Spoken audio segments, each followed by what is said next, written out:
রমজান মাসে কোন কোন কাজগুলো করলে রোজা ভাঙবে এবং সেগুলোর কাফফারা হিসেবে কি দিতে হবে? পান, আহার, স্ত্রী সহবাস অথবা হস্তমৈথুন, ইচ্ছাকৃত বীর্যপাত, এই বিষয়গুলো সাধারণত রোজা ভঙ্গকারী হয়। ইচ্ছাকৃত যদি রমজান মাসে মানুষ রোজা ভেঙে ফেলেছে, তাহলে সেক্ষেত্রে স্ত্রী সহবাস করে ফেলেছে, খেয়ে ফেলেছে, পানাহার করেছে কিংবা হস্তমৈথুন করে ফেলেছে, তাহলে ওই রোজার জন্য ফুকাহে আহনাফের ফতোয়া অনুযায়ী একটা রোজা কাজা যেহেতু ভেঙে ফেলেছে, আর 60টা রোজা টানা কাফারা রাখতে হবে, মোট 61টা। এই টানা নির্বিচ্ছিন্ন রাখতে হবে, মাঝখানে যদি গ্যাপ দেয় আবার শুরু থেকে রাখতে হবে। আর অন্য ওলামা ইকরাম, হাম্বলী মাযহাবের ওলামা ইকরাম, তাদের দৃষ্টিভঙ্গি হলো শুধু স্ত্রী সহবাস বা যৌনতার সংশ্লিষ্ট কারণে যদি রোজা ভাঙে তাহলে কাফারা, আর না হলে শুধু কাজা।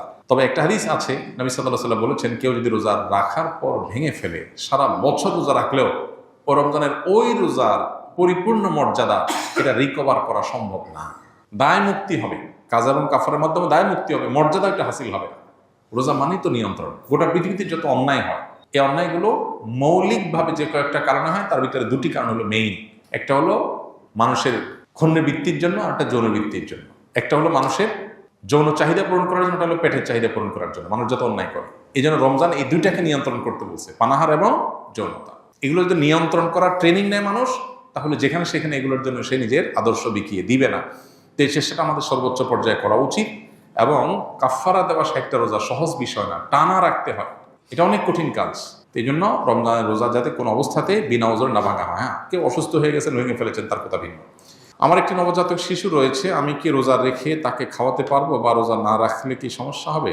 রোজা রেখে বাচ্চাকে তো খাওয়াতে কোনো সমস্যা নেই, রোজা রেখে তো নিজে খেতে অসুবিধা, বাচ্চাকে খাওয়াতে কোনো অসুবিধা নেই। তবে কোনো মা যদি রোজা না রাখেন, বাচ্চাকে খাওয়াতে হবে সেজন্য, তো সেটা জায়েজ নেই। এতটুকু ঠুনকো অজুহাতে রোজা না রাখার সুযোগ নাই।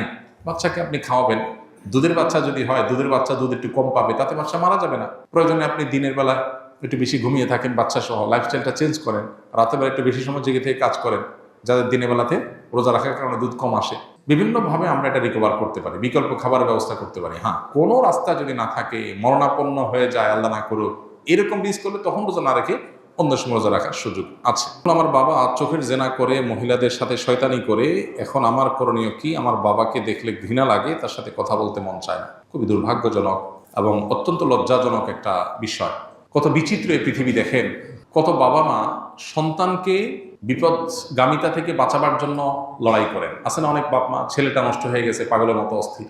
বেশিরভাগ ফ্যামিলিতে তো এইটাই হয়। কিন্তু এই প্রশ্নে আমরা দেখলাম উল্টাটা, যে বাবা বেলায়নে যাচ্ছে, বা ছেলের মধ্যে আল্লাহর ভয় আছে, বা ছেলের মধ্যে সততা তাকওয়া আছে, তে সে এই গুনাহের প্রতি ঘৃণাবোধ তার তৈরি হয়েছে, বাবার কর্মে সে বরং বিব্রত এবং অস্বস্তিতে আছে। আমরা দোয়া করি আল্লাহ তাআলা তার বাবাকে পরিপূর্ণভাবে ইসলাহ এবং সংশোধন করে দেন।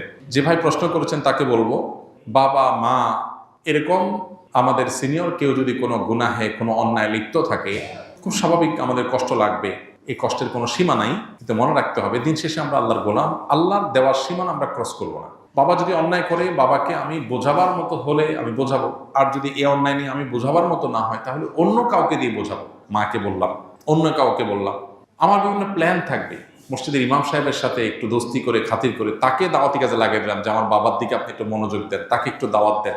যারা এলাকাতে দাওয়াতি কাজ করেন, বিভিন্ন ইসলামিক অর্গানাইজেশন, মুভমেন্ট, দাওয়াতি কাজের সাথে আছেন, তাদেরকে ধরাই দেন, তারা যেন আপনার বাপকে টার্গেট করে দাওয়াতি কাজ করে তাকে যেন ইসলাহের উদ্যোগ নেয়। আপনি বিভিন্ন প্ল্যান করেন, আর সেই সাথে চোখের পানি ফেলেন। মনে রাখবেন, আবু হুরায়রা রাদিয়াল্লাহু তাআলা আনহুর চোখের পানি তার মায়ের হেদায়েতের কারণ হয়েছিল। যাই না আমরা নবীজির কাছে এসে বলছেন, ইয়া রাসূলুল্লাহ একটু দোয়া করেন আমার মায়ের জন্য, আমার মা ইসলাম গ্রহণ করে নাই এখনো, আমাকে প্রচুর মারধর করে, আমি মুসলমান হয়েছি সেজন্য। নবী সাল্লাল্লাহু আলাইহি ওয়াসাল্লাম দোয়া করে দিয়েছেন, আল্লাহ আবু হুরায়রার মাকে তুমি হেদায়েত দাও। বাসা যায় দেখে মা ইসলাম গ্রহণ করার জন্য প্রস্তুত। তো এই জন্য দোয়ার প্রতি ইয়াকিন থাকতে হবে। নবী সাল্লাল্লাহু আলাইহি ওয়াসাল্লাম বলেছেন, আল্লাহর কাছে দোয়া করবা ইয়াকিন নিয়ে, যে আমার দোয়ায় কাজ হবে। দোদুল্যমনা, সংশয় নিয়ে হবে কি হবে না সে ধরনের মানসিকতা নিয়ে দোয়া করলে দোয়া কবুল হবে না। এই জন্য আপনার বাবার জন্য আপনি দোয়া করেন, অন্যদেরকে দিয়ে বোঝান, খবরদার আপনি নিজে তার সাথে ব্যবহার খারাপ করতে যাবেন না। এটা খুব অ্যাসিড টেস্ট, অগ্নি পরীক্ষা, যে বাপ উল্টাপাল্টা করবে, আবার কিছু বলাও যাবে না বাপ সেদিন শেষে। তো এই পরীক্ষা আপনাকে জিততে হবে। আমরা দোয়া করি আল্লাহ তাআলা আপনার বাবা হেদায়েত নসিব করুন। চেষ্টার পরেও যদি তিনি তার পথ থেকে ফিরে না আসে, তাহলে সেক্ষেত্রে আপনি সন্তান হিসেবে যতটুকু সম্ভব তাকে আপনি যতটুকু বলতে পারেন, কিন্তু সেটা যেন সীমানা ছাড়িয়ে না যায়, লক্ষ্য রাখতে হবে। কেউ রমজান পেল কিন্তু গুনাহ মাফ করাতে পারলো না, তার জন্য ধ্বংসের বদদোয়া করেছেন জিবরিল নবী সাল্লাল্লাহু আলাইহি ওয়াসাল্লাম বলেছেন আমিন, আমি এটাকে সমর্থন করি। তার মানে জিবরিলের দোয়াতে নবী সাল্লাল্লাহু আলাইহি ওয়াসাল্লামের সমর্থন, এই দোয়া তো বিফলে যাবে না। তার মানে রমজান পেয়েও যদি আপনি মাফ না পান, তাহলে ধ্বংস কেউ ঠেকাতে পারবে না। এটা চরম একটা দুর্ভাগ্য। এই জন্য রমজান মাসে যে কোনো মূল্যে আল্লাহর কাছ থেকে মাগফিরাত পাওয়ার চেষ্টাটা সেরকম আল্লাহর কাছে প্রত্যাশা রাখার মতো করে ইবাদতবন্দি করা দরকার এবং মাগফিরাত কামনা করা দরকার।